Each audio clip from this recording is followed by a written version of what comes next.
दोस्तों, चंद्रयान-3 ने आज भारत के लिए कामयाबी के नए आकाश को छू लिया है।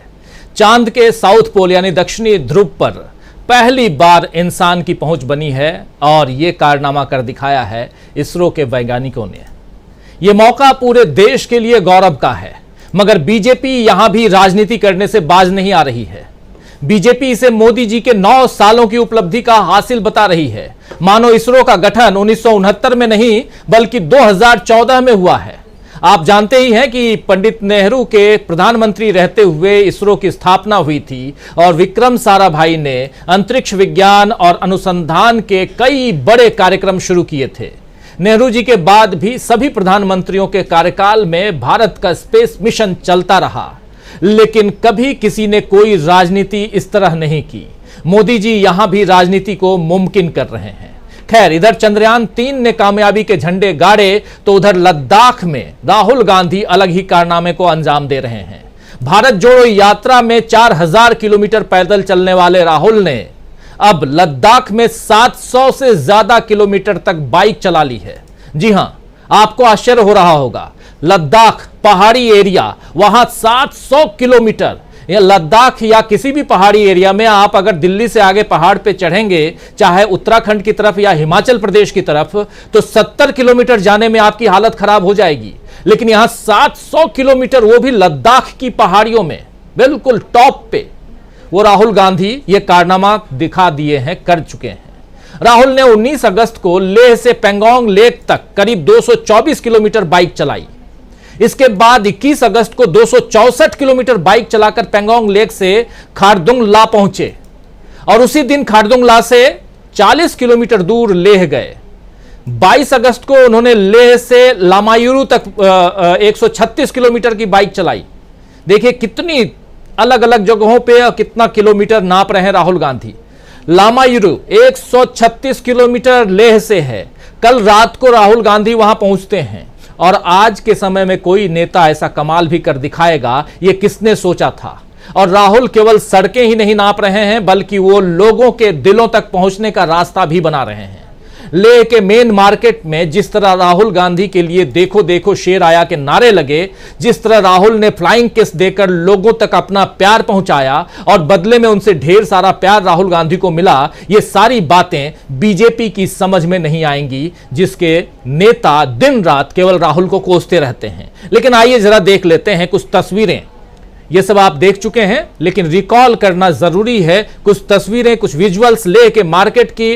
और ये देखिए, ये फ्लाइंग किस वाली तस्वीर, ये भी राहुल गांधी, इसको कांग्रेस पार्टी ने जारी किया है। राहुल गांधी देखिए झंडे के साथ, राहुल गांधी मोटर बाइक पे, राहुल गांधी लोगों के साथ, ये राहुल गांधी हैं। लेह में अलग अलग ढंग से, लद्दाख में अलग अलग ढंग से राहुल गांधी दिखाई दे रहे हैं। ये देखिए सेना के अधिकारियों के साथ राहुल गांधी जो है वो झंडा फहराते हुए। जरा विजुअल ले आइए पूरा फुल फ्लेज इस पे स्क्रीन पे, जरा साउंड के साथ ले आइए।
तो ये है राहुल गांधी, देखो देखो कौन आया, शेर आया, शेर आया, वो भी यहां दिल्ली या उत्तर प्रदेश या दिल्ली उत्तर प्रदेश भी छोड़ दीजिए तो न छत्तीसगढ़ में, न ही राजस्थान में, न ही हिमाचल प्रदेश में, न ही कर्नाटक में ये नारे लग रहे हैं। ये नारे लद्दाख में लगाए जा रहे हैं दोस्तों। लेह में ये नारे लगाए जा रहे हैं, लेह की गलियों में नारे लगाए जा रहे हैं कि देखो देखो कौन आया। इधर बीजेपी के नेता दिन रात राहुल गांधी को कोसने के लिए नए नए तरीके ढूंढ रहे हैं। कल ही हरियाणा के मंत्री अनिल विज ने राहुल गांधी पर तंज कसा था कि 3 इडियट्स के इडियट भी लद्दाख गए थे, और अब केंद्रीय मंत्री संजीव बालियान ने राहुल गांधी पर कटाक्ष करने की कोशिश की है। उन्होंने कहा है कि हरियाणा में राहुल ने धान लगाया या फिर चेरी रोपी, उसे क्या पता, यह पॉलिटिक्स टूरिज्म है। यानी राहुल गांधी पॉलिटिकल टूरिज्म कर रहे हैं, यह कह रहे हैं संजीव बालियान। केंद्रीय मंत्री यहां तक कह गए कि उसके यानी राहुल के दिमाग में लोचा है, उनके नहीं, उसके दिमाग में लोचा है।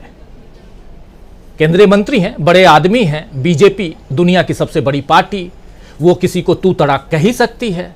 उनके नेता और मंत्री कह ही रहे हैं, कहेंगे ही। तो कह रहे हैं संजीव बालियान राहुल गांधी के लिए कि राहुल के दिमाग में यानी उसके दिमाग में लोचा है। यह कांग्रेस के लोगों को समझना चाहिए कि किससे कैसी जुबानी बुलवानी है।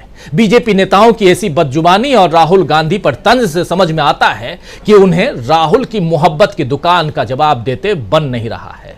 सोनीपत में राहुल गांधी ने धान रोपी या चेरी रोपी, ये राहुल तो जानते ही हैं, और वो किसान भी जानते हैं जिनके बीच पहली बार इतने बड़े कद का कोई नेता इस तरह पहुंचा और उनके साथ काम किया, उनके साथ ब्रेकफास्ट किया यानी कि नाश्ता किया, और उन महिला ने किसानों को अपने घर बुलाया भी। आज की राजनीति में हेलीकॉप्टर से जमीनी हालात का जायजा लेने वाले नेता तो थोक के भाव मिल जाएंगे दोस्तों, मगर जमीन पर कीचड़ में किसानों के साथ खड़े होने वाले राहुल गांधी जैसे इक्का दुक्का नेता ही हैं। राहुल को लेकर बीजेपी की चिढ़ बढ़ती जा रही है। इधर इंडिया गठबंधन में जिस तरह राहुल का कद बढ़ता जा रहा है, उससे बीजेपी और परेशान हो रही है, क्योंकि एक तो वो इंडिया को तोड़ नहीं पा रही, दूसरी तरफ राहुल गांधी का तोड़ निकाल नहीं पा रही है। और इसीलिए अब मोदी सरकार ने एक ऐसा फैसला लिया है जिससे देश के लोकतंत्र और संविधान के टूटने का ही खतरा दिख रहा है। जी हां दोस्तों, देश के लोकतंत्र और संविधान के टूटने का खतरा दिख रहा है। और यह बात जो आपको बताने जा रहा हूं, इसका एक वीडियो ऑलरेडी अपलोड कर चुका हूं, उसको इस प्रोग्राम के बाद आप देख लीजिएगा या थोड़ी देर में यहीं लिंक लगा दूंगा। बहुत ध्यान से सुनिए, बहुत इंपॉर्टेंट है। चीफ ऑफ डिफेंस स्टाफ, आपने नाम सुना होगा, चीफ ऑफ डिफेंस स्टाफ और राष्ट्रीय सुरक्षा सलाहकार की तर्ज पर मोदी सरकार अब CIO यानी मुख्य जांच अधिकारी का पद बनाने जा रही है। केंद्रीय जांच ब्यूरो यानी CBI और प्रवर्तन निदेशालय यानी एनफोर्समेंट डायरेक्टरेट या कहें तो ED के प्रमुख CEO को रिपोर्ट करेंगे। बड़ी खबर है ये कि CIO का नया पद अब ED चीफ संजय मिश्रा को मिल सकता है। जी हां, वही संजय मिश्रा जो अभी ED के प्रमुख हैं, और उनका कार्यकाल मोदी सरकार के एक बार, 2 बार, तीसरी बार बढ़ाने के बाद, एक बार 1 साल के लिए, दूसरी बार 1 साल के लिए, तीसरी बार भी जब 1 साल के लिए बढ़ाया गया तो सुप्रीम कोर्ट ने उस पर यह कह के रोक लगा दी कि 31 जुलाई को इनको आप रिटायर कर दीजिए, क्योंकि इनका जो कार्यकाल बढ़ाया गया है वो अवैध है। लेकिन बात यहीं तक खत्म नहीं हुई। 4 दिन पहले मोदी सरकार पहुंच गई सुप्रीम कोर्ट, और वहां जैसे भी हो, जैसे तैसे करके ED के डायरेक्टर संजय मिश्रा का कार्यकाल बढ़वा लिया 15 सितंबर तक। अब 15 सितंबर के बाद क्या होगा? हमारे साथी प्रशांत टंडन जी कहते हैं कि 15 सितंबर के बाद भी इनके कार्यकाल को बढ़ाया जाएगा। आप याद कीजिए, 2-3 दिन पहले कह रहे थे इसी कार्यक्रम में। आज भी जुड़ेंगे वो हमारे साथ थोड़ी देर बाद, उनसे इस विषय में भी चर्चा करेंगे। आज अब यह खबर आ रही है, यानी अगर सुप्रीम कोर्ट संजय मिश्रा के कार्यकाल को नहीं बढ़ाता है तो उसके लिए एक नया पद जो है संजय मिश्रा के लिए ऑलरेडी रख दिया गया है।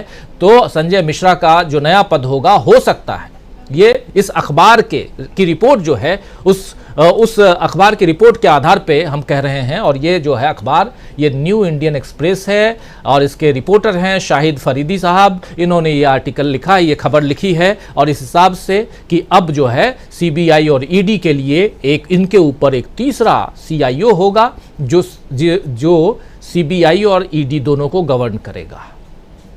तो इनका प्रमोशन होने जा रहा है, फ्रेश इनिंग हो सकता है 5 साल तक। तो ये तीसरी बार बढ़वाएं ना बढ़वाएं, तीसरी बार बढ़वा ही लिया और इसके बाद क्या कुछ हुआ ये आप सब समझ चुके हैं। सुप्रीम कोर्ट ने उस समय कहा था, सख्त टिप्पणी दी थी और परमानेंट व्यवस्था करने का मन बना चुके हैं। ये तमाम बातें उस समय हुई थी, लेकिन अब सीआईओ की जिम्मेदारी देना चाहती है सरकार और माना जा रहा है कि संजय मिश्रा पीएम मोदी के नजदीकी अफसरों में से एक हैं और वो डायरेक्ट पीएमओ को यहां रिपोर्ट करेंगे। तो राजनीतिक लोगों पर शिकंजा कसा था उन्होंने और वही सब कुछ आगे वो करने के लिए तैयार भी दिखाई दे रहे हैं। सोनिया गांधी, राहुल गांधी से लेकर संजय राउत, शरद पवार, ये तमाम लोग जो हैं ईडी के चक्कर में फंस चुके हैं। अलग अलग समय में ईडी ने इन सबसे पूछताछ की है, ये सब आप जानते हैं। और इसीलिए अब चुनाव का वक्त है, सरकार चाहेगी कि किसी न किसी रूप में यहाँ ईडी के जो प्रमुख हैं वो उनके साथ रहें। यानी मकसद है कि विपक्षी दलों को साधें, इंडिया गठबंधन को साधें। लेकिन सवाल उठता है कि क्या राहुल के रहते कामयाब हो पाएगी बीजेपी या कामयाब हो पाएंगे बीजेपी के मंसूबे? क्या प्रधानमंत्री नरेंद्र मोदी की चाल को राहुल गांधी रोकेंगे? बहुत सारे सवाल हैं दोस्तों। यहां ईडी की बात हम कर रहे हैं, बात हम चंद्रयान की कर रहे हैं, बात राहुल गांधी की 700 किलोमीटर की भारत जोड़ो यात्रा, जी हां, motor bike 700 kilometre Ladakh, Leh Ladakh में वो एक भारत जोड़ो यात्रा, उसकी बात कर रहे हैं और बात देश की राजनीति के कर रहे हैं। चंद्रयान पर जो चंद्रयान 3 उतरा है और जिसमें से अब एक छोटा बच्चा यानी कि विक्रम निकलेगा, वो जो उतरेगा, चहलकदमी करेगा, ये जो चंद्रयान के अंदर रखा हुआ है वो जो चहलकदमी करेगा, ये सब जो तस्वीरें आएंगी। लेकिन उससे पहले जो पॉलिटिक्स है वो ये है कि ये काम मोदी जी ने कर दिखाया, किसी और ने नहीं किया था। चलिए चर्चा की शुरुआत करते